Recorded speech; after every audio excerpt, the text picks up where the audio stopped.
Got it. Got it. Well, David, you want to tell them a little bit about yourself and the company first? Sure, no problem. Is this everybody that we're expecting? We didn't really have an RSVP, so if somebody Okay. else pops on, we'll just keep moving. Okay, great. Gotcha.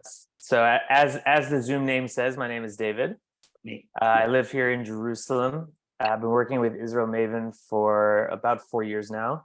And basically, first I'll talk about the company a little bit, and then myself. The company, we're all about creating tailor-made tours to fit the needs of whoever it is that comes, whether that's a synagogue, like in this situation, families, missions, et cetera, anything from one-person trips all the way up to 700 plus.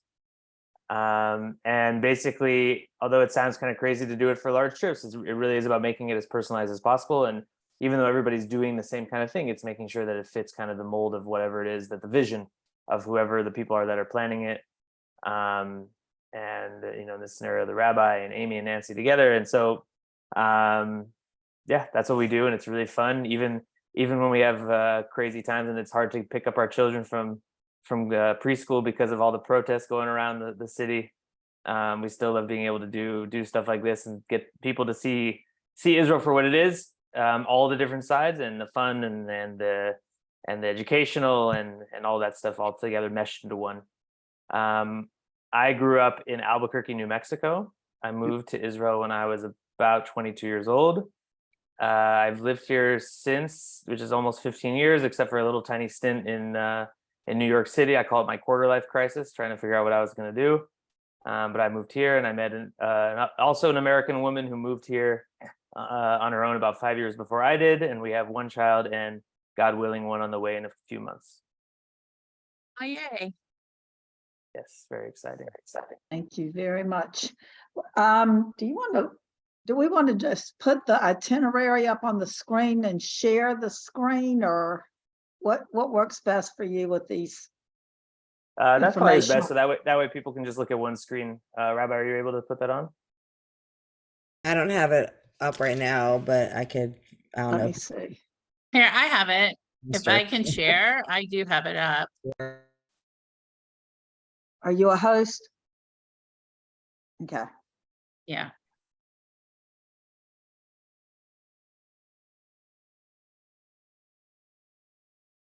Can you see?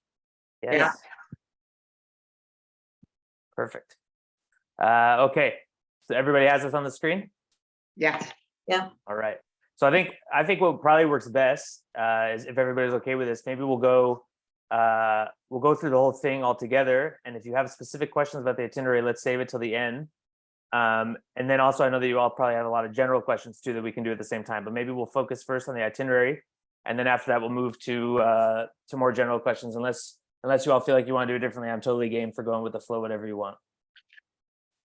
I think that sounds good, David. That works. Okay, great. Okay, so our trip obviously starts back in America with leaving from the United States. The way what we generally try to do is we put the days of when we want the trip to start to be obviously the same day, and most flights arrive around the same time, but that's not always necessarily the case. But we don't want you to feel as though you are tied down to one specific flight or one route or anything like that. So basically, it gives a little bit of freedom to arrive all on the same day on April 1st. And once we see exactly, how many people are arriving when, we can figure out exactly how that's going to work transportation wise, because our first destination is actually going to be going up to the north. And maybe, what's probably going to work best with that to make sure that we're all together is, we can give a couple different maybe options of what the flights could be. Or we can let you know also some of those main ones that I mentioned that arrive around the same time. There's a good chunk of them land in the 4 p.m. to 5:30 p.m. range.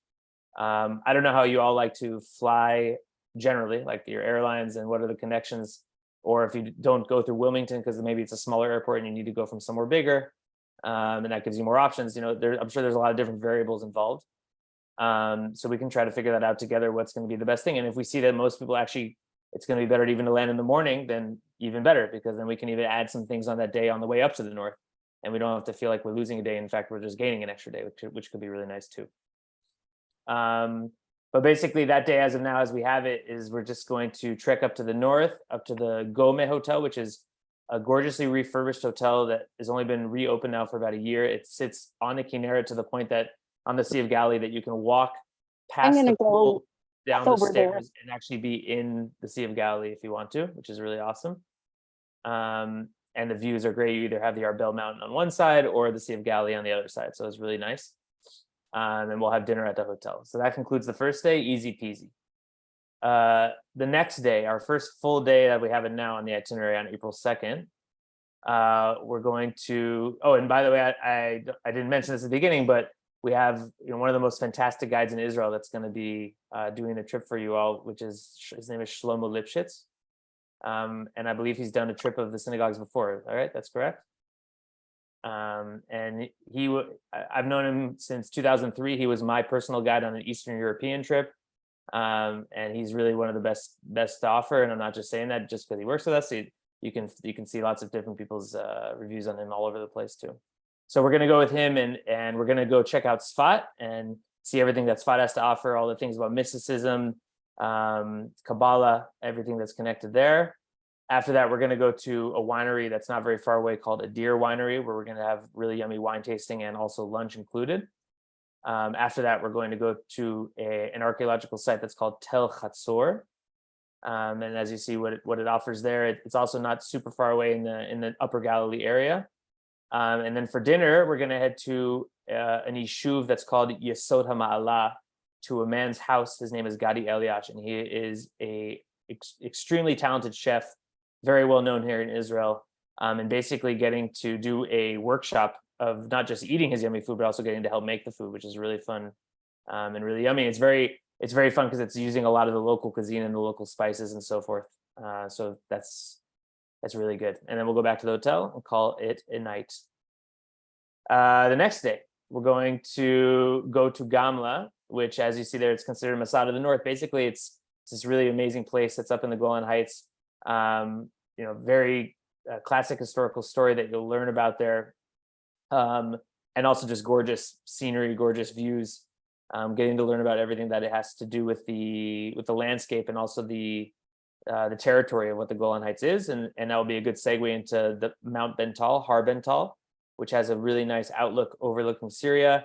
There were times during when the civil war in Syria was very rampant that you could actually see and hear a lot of what was going on there. That's how close of a view that you have. After that, we're going to go to Bahat Winery for lunch. And I know it may seem repetitive that we're going to another winery, but it's a great way to be able to have a set place to eat lunch, because with a group, it's not so easy to just walk in. And there are times that we can just say, hey, let's go get falafel. But at a place like this, to be able to get an organized food along the way just makes it a little bit easier. After that, we're going to do a very fun activity, taking a Jeep ride through the Golan Heights.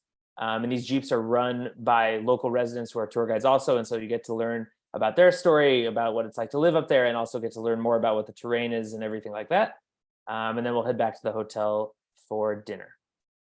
That concludes April 3rd, day 4. On day 5, on April 4th, we're going to check out and start heading down along the Jordan Valley, along the eastern coast, or not coast, I guess, the eastern border of Israel with Jordan.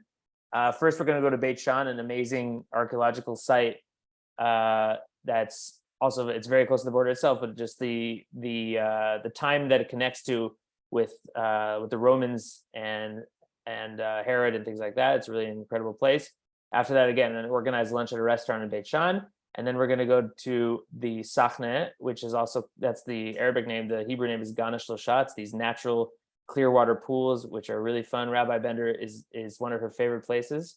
And it's an awesome place to go. It's refreshing. It's very Israeli. It's one of those places that if you happen to be in the area and you don't go, you're making a mistake. It's good to go. And I'm really happy that we're going to be able to do that. And then we're going to head towards Jerusalem and have a really nice welcome overlook at Mount Scopus, which that's where there's Hebrew University. The famous Hebrew University is up there. A gorgeous view overlooking part of the city from there. And then we'll head to our hotel and check in, and people will have the evening free to get dinner and do what they please. On to day 6, April 5th, we're going to do a pretty packed and classic Old City day. We're going to start it off by going through Jaffa Gate, getting a small introduction, then walking along the ramparts, which is basically walking along the old city walls that go down from Jaffa Gate to Zion Gate. And from there, we're going to head into the Jewish quarter and get to learn all about that. Both the obviously more, the later history plus things that have been going on now. And then in the afternoon time, we'll get to do things like the Western Wall tunnels, which are this archaeological project that's been going on for decades now to see really parts of the Western Wall that were never seen before they started this, that are dug way underground, because the part that you see on the plaza is just this very small bit of it. So it's getting to see these really special pieces. There was even a new one that was just opened up a couple of years ago. So they're really, every year they're finding and getting new things, which is really exciting. And after that, going to the city of David, which it really chronologically actually came before any of these things, these stories that we know about with the Second Temple and whatnot, which is just outside the old city walls, and getting to go through the famous water tunnel, Hezekiah's tunnel. You don't have to if you don't like to go through water tunnels, or if you claustrophobia and all that, that's totally fine. You can just meet on the other side, but it's a really neat thing to see these water tunnels that have been around for thousands of years that still have running water that go through it 24/7, 365. And then we'll head back to the hotel, get ready for Shabbat, and either, depending on what we can try to set up, and what we're going to try to do is to go to an egalitarian community to have Kabbalat Shabbat there, either that or at the egalitarian section of the Kotel at Ezrat Yisrael, and then get hosted out by a local family for dinner, for Shabbat dinner. We'll probably do that in some small groups. That's Friday. Day 7, Saturday, Shabbat. The morning is going to be on your own, kind of to do what you please, and there's some suggestions there, either hanging out, and the pool should hopefully be open by then at the hotel if you want, going to a local synagogue for services. The Israel Museum is open on Shabbat. It's a fantastic place that they have rotating exhibits that you can easily pop over there. Walking on your own, just going through the Christian quarter. And depending on how many people really want to do that, we can add that to what it says in the next part, which is an organized walking tour with the guide, going through Yamin Moshe, which was the first neighborhood built outside the old city walls, the first Jewish neighborhood built outside the old city walls. And then we'll finish off Shabbat with musical Havdalah, and then the evening and dinner will be on your own. On to day 8, April 7th, the Judean desert. We're going to head down to the Dead Sea in the Masada area. The first thing we're going to do is we're going to take a boat ride along the Dead Sea. This boat ride that they have is really, it's a fascinating thing. It takes you out onto the Dead Sea to see these different salt formations that normally you can't see and get so close to unless you go on these boats. So it's very unique. I'm not going to say that not very many people get to do it, because at this point the boat exists, but the amount of people that get to do it compared to those who don't is very low. And so it's a really fascinating thing, and it's unique in that sense. Then we're going to go up Masada, and depending on what the weather is and what people's stamina is, either by foot or by the cable car. And it's totally okay for everybody if they want to do the cable car. It's a really nice, beautiful ride, getting to go up and you're seeing the Dead Sea behind you with the view. After the time of Masada, we'll head back to Ein Gedi for a really awesome nature walk through the natural springs there. And then for dinner, we'll have a desert experience. It's a place called Genesis Land, and they call it Abraham's Tent. And basically getting to pretend like you're in the days of the Bible, the camel riding, the pita making, and the hospitality that they have, and a really yummy dinner that they have there. And then we'll head back to Jerusalem. Day 9 on April 8th, we're going to we'll call it more like a new Jerusalem, or at least like the more modern things that exist. So first we're going to go to the Ein Kerem neighborhood. It's right next to where the famous Hadassah Ein Kerem is, but it's actually this neighborhood that has a large Christian community, and so there's really gorgeous churches there, architecture, things like that. Just being able to walk around, it almost feels like you're in a completely different city, even though you're still officially inside Jerusalem, and that's what's really nice about it. From there, we're going to head to Hadassah and to go see the famous Chagall windows. And then after that, what we're going to do is go to the Machane Yehuda market and have a tasting tour through there. The Machane Yehuda market is an open market in the center of the city, always hustling and bustling. And the food there it's really incredible. And the amount of different types of food that have just sprung up even in the last few years is really incredible too. And then we're gonna have the rest of the day at leisure just to do what you want, and that's in there really to make sure that you have time to yourselves in Jerusalem, so we don't feel like all we're doing is rushing around and making you go from place to place. So that way you actually have time for yourselves too. On day 10, on April 9th, we're going to check out of the hotel, start to head towards Tel Aviv, and we're going to do two main activities on the day. The first one is archaeological dig, basically inside these caves in an area called Beit Guvrin.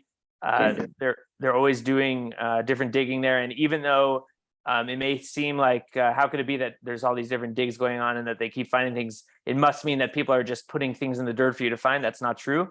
Everything that's found there is very much natural to where they are, and they've set up the caves where they are and started to explore them for the simple reason that they know that there's a lot of historical things there that they've kept finding slowly but surely. The professional archaeologists and they're able to allow visitors to come and do these kinds of digs, and it's really fun. You get a little dirty, but the caves are they're widespread. There's enough space in there. They're not super claustrophobic, but there's also work to do outside the caves with sifting the sand and things like that. So even for those who don't want to go in the caves, it's still a really fun thing to do together. And then after that, we'll go to the stalactite caves, which are these amazing, really large caves that are kind of like caverns, if you've ever been to anything like that. And getting to see a different side of beautiful nature that exists in Israel that I think most people, even Israelis, have never been to, because it's kind of in this area that's hidden just outside the Jerusalem hills on the way to Tel Aviv. And then we'll head to Tel Aviv, check into the hotel, and have dinner on your own and get to explore what the fun parts of Tel Aviv are. On day 11, April 10th. You have to scroll. I'm working on it. There we go. It's okay. Up till now, it was fluid. It was amazing. Day 11, we're going to do Jaffa and Tel Aviv. We're going to learn. Tel Aviv is the modern Hebrew city. It's been around for just over 100 years, and there's parts that are a little bit older in terms of when they were established. But kind of what Tel Aviv has become today, and all these things that are on here really bring that to life. First, it's going to Jaffa, seeing the old port there. There's the famous Jaffa flea market, and getting to see a real mixed neighborhood, or even it's really a town of both Arabs and Jews that live in Jaffa, and it's really fascinating to see there. Then we're going to head to Neve Tzedek, one of the first neighborhoods that was created once the city was established just over 100 years ago. The architecture there is really, really neat.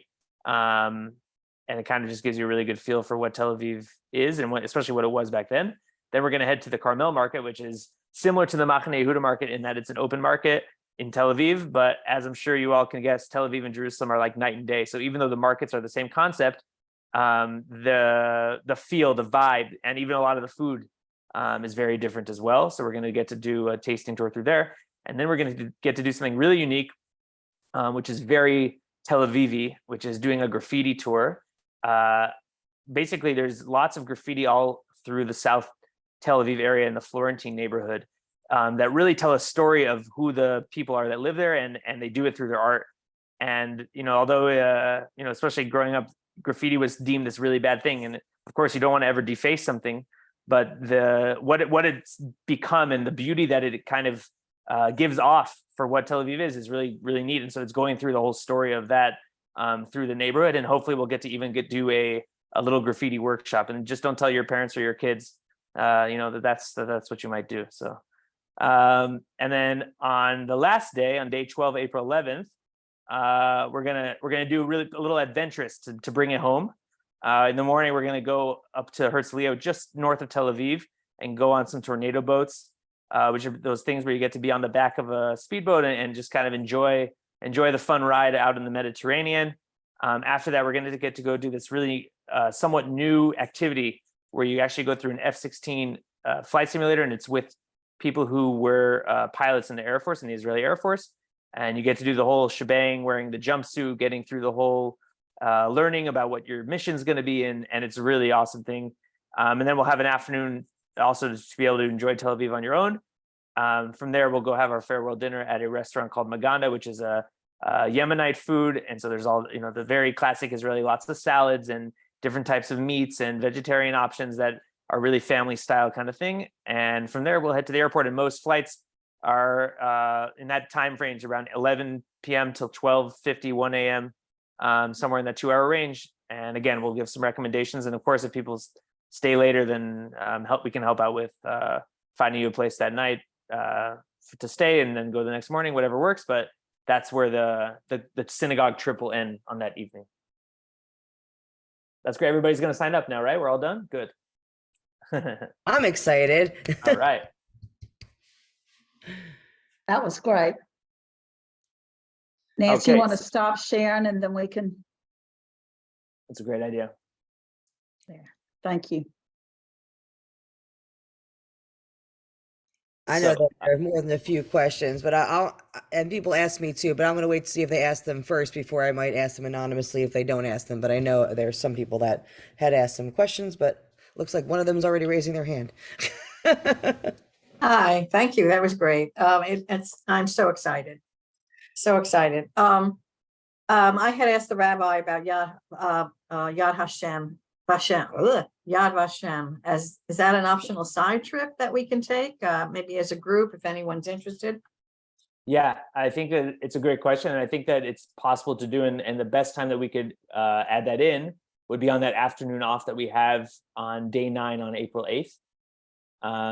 Since we'll have that whole afternoon and what we can do to make sure that it's, very easy and whatnot is we'll hire a local docent at Yad Vashem that can guide you around. And we'll just see how many people in the group want to do it. And it's actually, it's pretty easy, some people get dropped off at the hotel, some people go to Yad Vashem, not a big deal. And we can take it from there. And we'll see, we'll gauge interest once we get the signups going and see how many people want to go. Great. Also, I know this was shown at one time, but what is the base cost for the trip? The base cost for the trip. So let me pull it up here. So we want it's kind of a sliding scale depending on how many people are going to come on the trip. So, and this is based on double occupancy rates, meaning that there's a single supplement, which I'll say at the end. Double occupancy meaning that you're sharing a room with one other person. So that if 20 people come, between 20 and 24 people come, $4,506 per person, not including airfare. 25 to 29, 4,287. 30 to 34, 4,141. And the single supplement is 1,420. So basically that supplement in addition to what those other costs I said, if you have your own room, because that's how the hotels work and the way that they break down their costs. And I'm sorry, what did you say the supplement was? Here we Single go. supplement? Here we go. Oh, the single supplement is, Now you can see that I'm not just making up random numbers out of my head. That's good. It sounded believable because they were so specific. oh, thank you. Especially the 4141, right? That's a good one. That's lovely. Thank you. I'll let you facilitate here, Rabbi, or Amy or Nancy, about who's going to ask the questions, just because it's your forum here. So Absolutely. I mean, I'll wait to see if anyone has. I know that I have questions people asked me previously, but I'm still waiting to see if they're going to ask them organically. Yes, Norm. And then I'll ask at the end if they didn't ask them. I got a couple of them. Do we need a real ID? It's part of our material to get in and out. A real ID to go with a passport. So you need a passport that has at least 6 months between the time you're going to leave Israel and the expiration. So if you're leaving Israel, if you're going to be in Israel till April 10th, April 9th, you need to make sure that your passport doesn't expire until October of that same year, October 2024. Otherwise, they could give you some issues with coming. Lead time. Hey, What's that? Norm, the real ID is for domestic travel. Oh, So Nothing. so it would, I mean, you do need to get one, but for this type of trip, you would be almost solely using your passport. okay. It's nothing to do with it. Good. All right. Yeah. I'll move on from that one. Will you be providing guidance on the flight and obtaining a suitable flight? Yeah, what we'll do is, again, I don't know what usually the best options are from Wilmington. I grew up also in a pretty small place that didn't have tons of flights a day. And I know that Wilmington is probably in a similar boat in terms of how many flights go in and out of there a day. happy to give different options, and I'll probably speak it over with Rabbi and Nancy and Amy about kind of what's the, what are the best things, and then try to figure out, I think for the arrival times anyway, how to connect that best, and then kind of work backwards. I think that's probably going to be the best way to go about it, because also some people may say to themselves, well, I know I have to get to Israel on such and such a day, but maybe I'll even arrive a couple days early, or maybe I'll go visit family in New York for a few days before and then fly to New York. There's a lot of different ways to go about it. So kind of trying to figure out maybe that way will be easier than just saying, okay, we're all going to leave Wilmington at this time on this day, which is fun when everybody flies together, and it does make it easier, but you don't want to hold your hands behind your back and say, this is what we're doing. Yeah, you got the right And idea. we could look at an option also that says, we all meet up in New York, and how you get to New York is, whether you want to fly through Wilmington, fly through Raleigh, or, like David said, maybe you go for a day or two in advance, but we'll come up with a couple of options, at least as a starting point for people. And then if those don't work, then you can kind of tailor-made for yourself. Yeah, we're in a situation here with a lot of domestic flights are delayed. And that happens beyond our control. Probably heard about it. Of course. Yeah. And one of the best ways around that is getting in a little earlier, but of course that, that also causes a new variable of what to do during that time. And of course, that's another expense. I understand that too. So, it all comes both ways. You have to figure out what's going to be the best on both sides of it. Okay. Another bit of information. I have a cousin up in Kfar Haruv in the Lower Golan. Have you heard of that? Moshav? I haven't. I have not Okay. heard specifically of that, no. It's a moshav right around the border of Israel, Jordan, and Syria. Okay, so the Lower Golan Heights. Yeah, exactly. I've been there. Are we going to be in that area? Gamla is not too far away on that day. And the hotel itself is on the we'll call it the southwest side of the Galilee.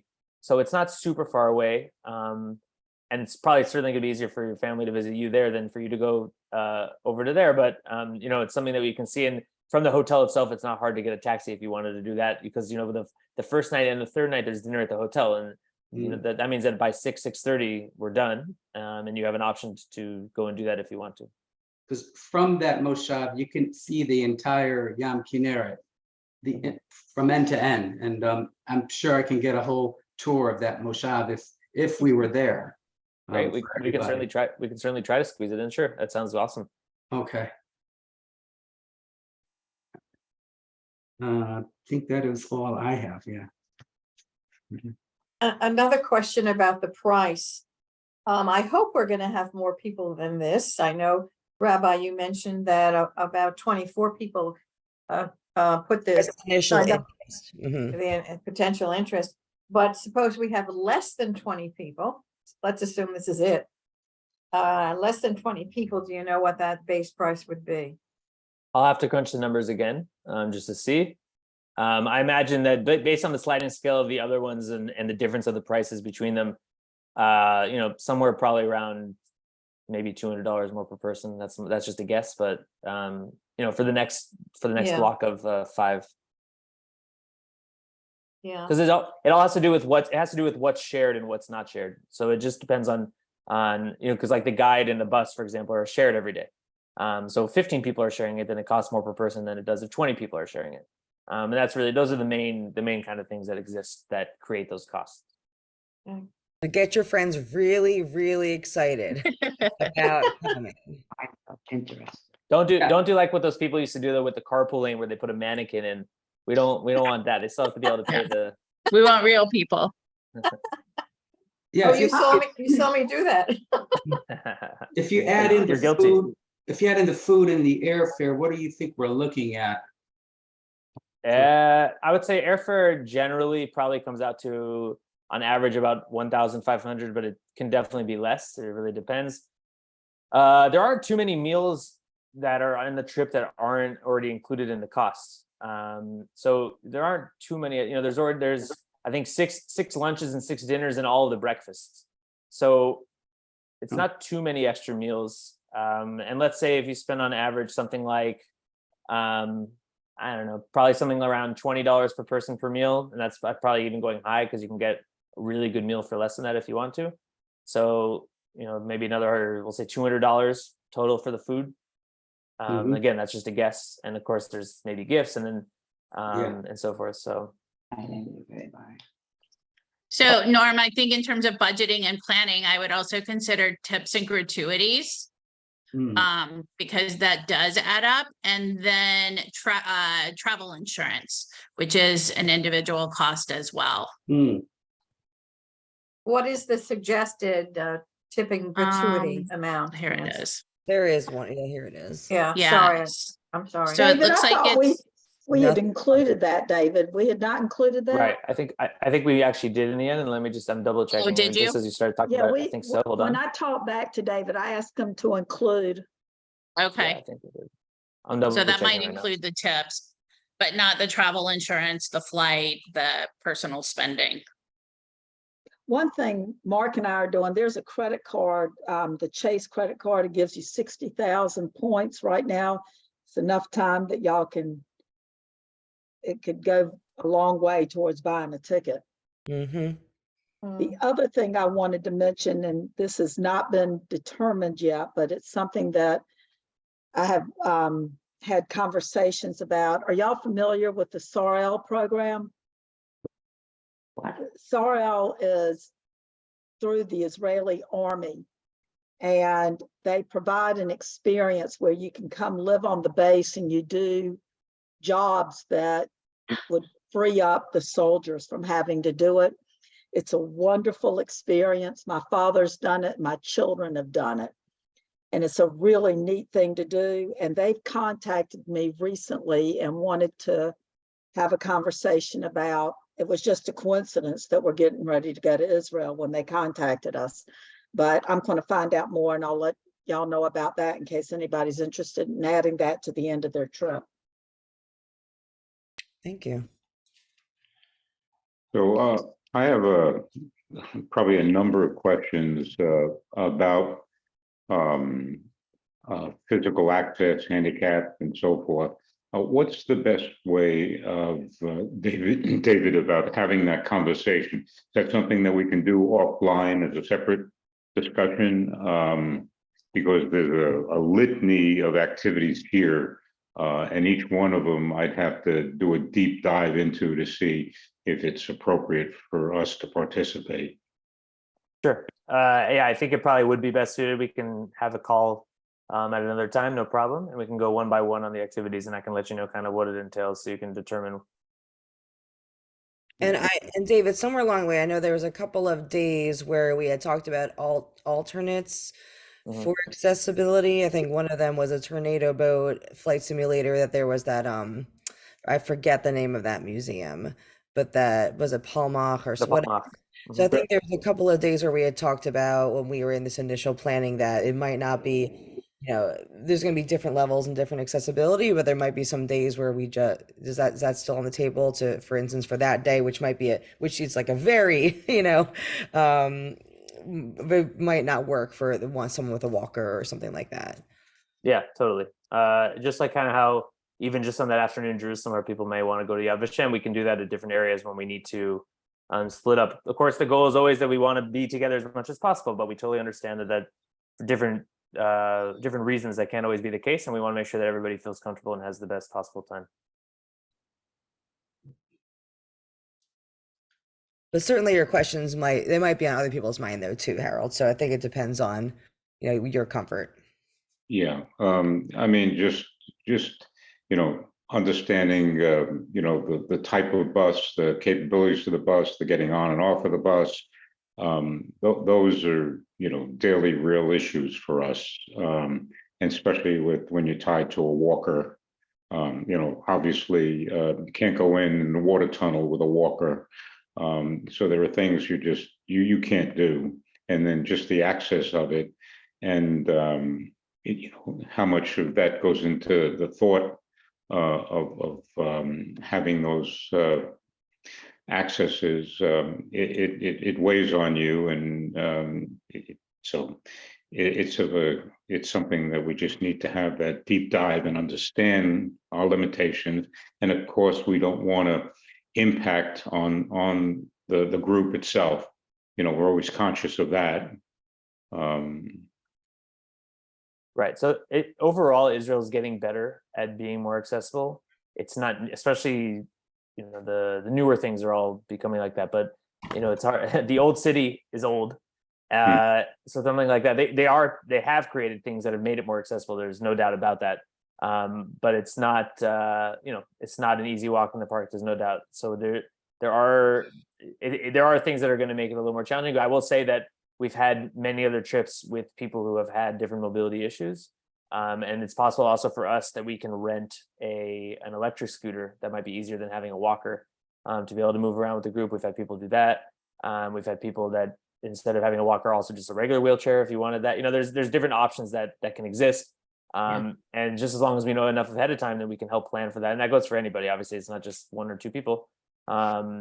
Just to make sure again that everybody feels like they're at the highest comfort level possible and that they can do as much as they can throughout the whole trip. Go down the steps and stuff. Steps and stuff. Yeah. So I have a question, which I don't know if it's, pertains to anyone but myself or maybe some others. And that is, does the synagogue have any scholarship ability to help with the cost of the trip? We unfortunately do not have scholarship ability to help with the cost, but I know that there was questions that were asked about people who might be traveling by themselves, and if there's more than one people traveling by themselves, that we could certainly help to put you in a double occupancy room. So that helps.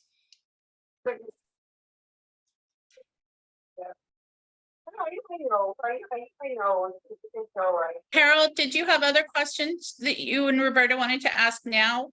No, I think, the mobility issue, I think that the best way of handling that is It's fine. having a personal deep dive into what could we do and what can't we do and what are the alternatives if we can't do something.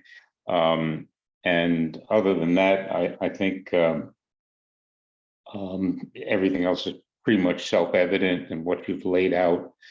The costs and so forth. The real, my feedback to the group is really you're taking a chance today. If you plan on coming in day one to Ben Gurion, the uncertainties of air travel are such that you really need to be safe and come in the day before. I mean, it's a reality.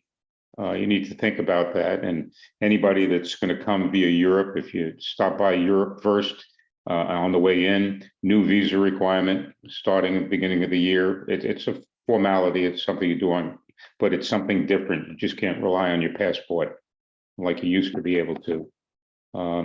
So other than that, I think we're pretty much set. David, how about a timeline? When would we start having due dates? And Okay. So of course, the sooner the better in terms of registering works. I think that it's more again about working kind of backwards from when the trip's starting to when we need to have a decision made about how many people are coming, if the trip's going forward, which hopefully it will. Generally, the hotels and a couple different suppliers, we have to be able to tell them about 3 months beforehand what the story is. So that would come out just around the turn of the new year. And since that's, it's a little busier time for people being away and whatnot and vacation, it's probably best if we do it maybe a little bit before that, just to give us a little bit of a buffer. So that would take us probably around the middle of December. But hopefully we could even come up with something maybe a little bit before that, so we can have kind of a good barometer of what we're working with and how many people. And I think that's something that we can even discuss as a forum here. What people feel comfortable with, because right now the first step is going to be sending in a deposit, and that deposit is refundable until 90 days before. And so a $500 deposit per person, so that's refundable all the way up until 90 days. So, it's not a full committal saying this is it, I'm doing it.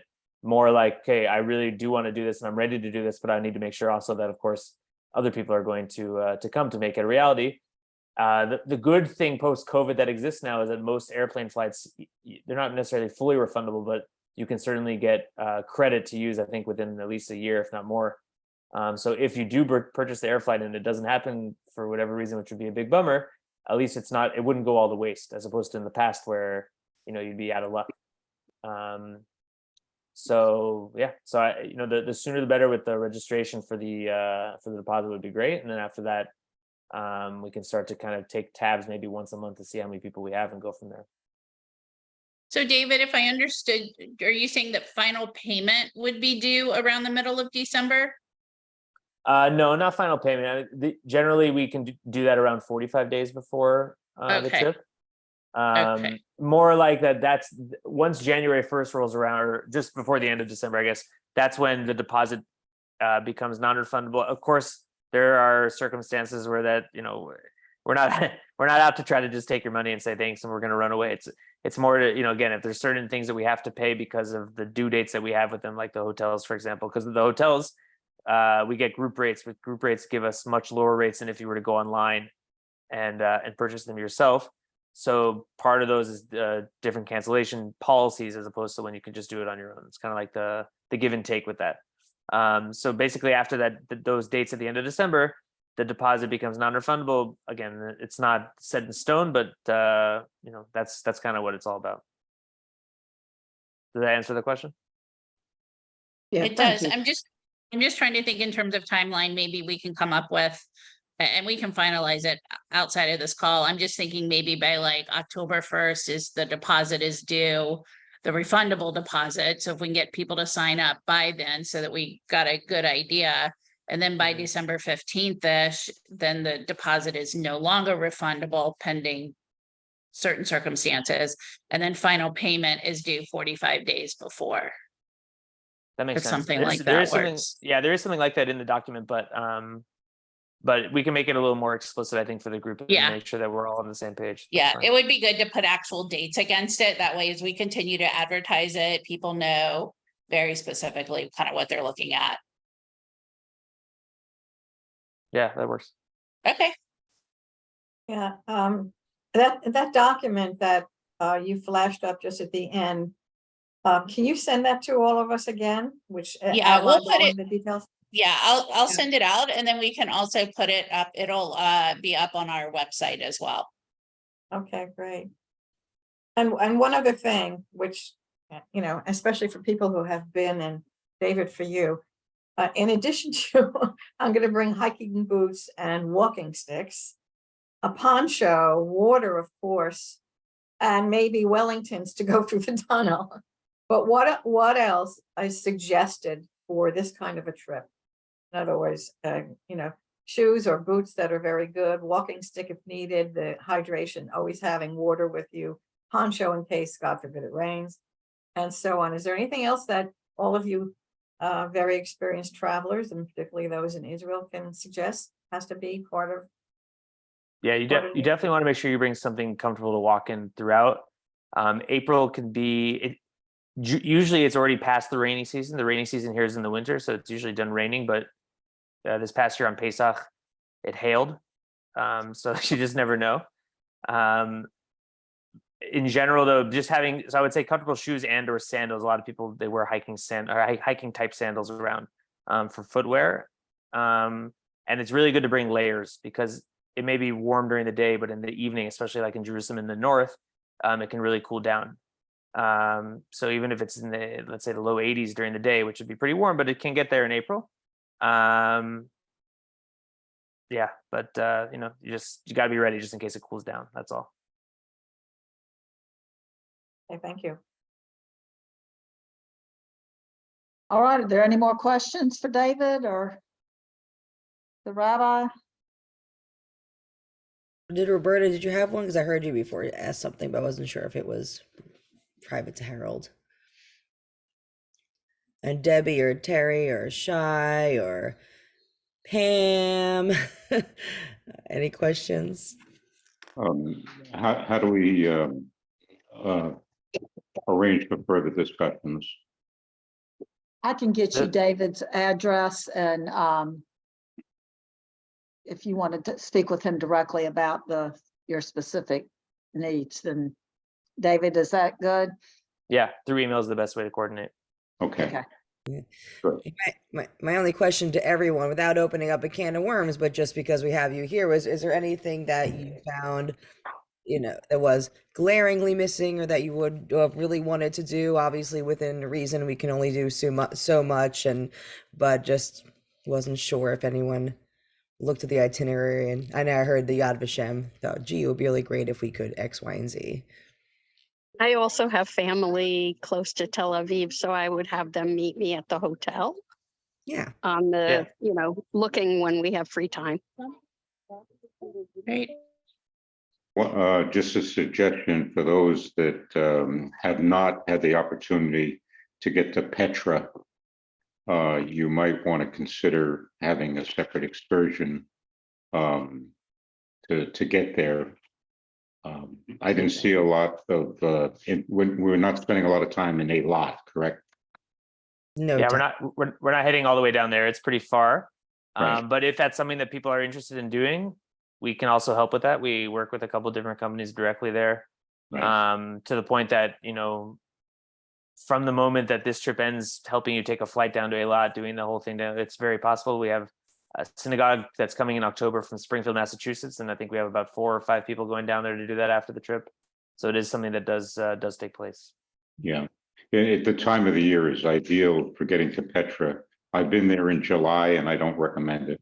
I am most likely going to go early or stay late and spend a couple of days in Jordan. Yeah. Great. I hope people are excited. I hope things look fun and a little bit both the classics and also off the beaten path, because that was what we were going for. Was if you haven't been forever, if you've never been, or if you go all the time. So hopefully there was something for everyone while touching the classics and doing things that were a little bit different. So hope that you will all for sure sign up, and then everyone get a friend to come as well. I know that 1 p.m. is hard on a gorgeous Sunday, and people certainly are interested that weren't here today. So, but please have all your friends come, and it should be a really lovely time. Rabbi, we'll put the recording, a link to the recording on